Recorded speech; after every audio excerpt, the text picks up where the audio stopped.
Three Corners is just your average small town, standing on the banks of a flood-prone river with a large pub anchoring the village at a once famous three-way intersection. Now it's simply convenient, as people chase the country dream, the country lifestyle, just not the unceasing agricultural workload. Population 2,000-ish.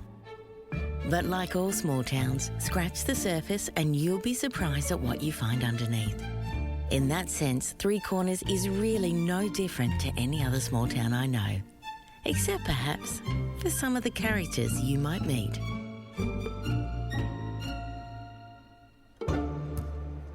The Street Library.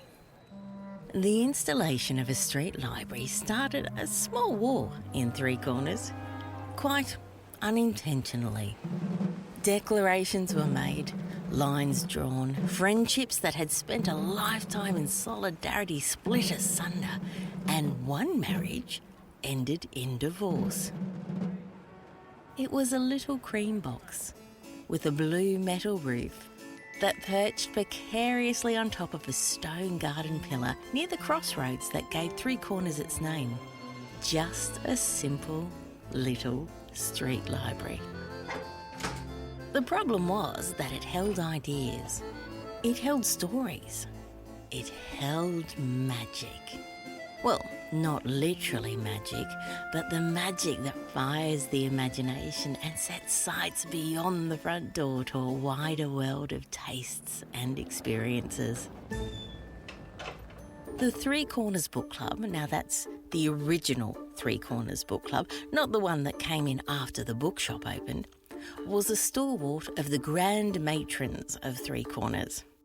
It was of limited numbers and only took a new member in on the passing on of an old one. In fact, it wasn't uncommon for memberships to be bequeathed. It was practically tradition. They prided themselves on literature rather than fiction, robust debate, not arguments, and strawberry jam to accompany the scones, not raspberry or, heaven forbid, blackberry jam. Ms. Anna thought the street library was inviting a less than literary ideal into the community. After all, she was sure she saw one of those tawdry romance novels in there last time she passed. Mrs. Bellenforth agreed with her, quietly, knowing full well that the tawdry romance was currently hidden in her bedside drawer, and she could hardly wait to put down dull D.H. Lawrence for it. Susan McIntosh, who wrote said tawdry novels under a nom de plume, took umbrage at such blatant hypocrisy, namely her own, and outed herself to the entire club. Well, noses were turned up, words were had, and the 40-year friendship between McIntosh and Anna that had seen through husbands, children, and governments was irrevocably torn when Miss Anna declared such writing as trite, shallow, and worst of all, completely inconsequential. And then there was poor Mrs. Belvaline. Poor Mrs. Belvaline. Christened by a town who watched silently from the sidelines as she worked her entire life under the yoke of a ne'er-do-well husband. Poor Mrs. Belvaline was walking past and, enticed by the colours on a grey autumn day, chose the happy, bright New Zealand Lonely Planet.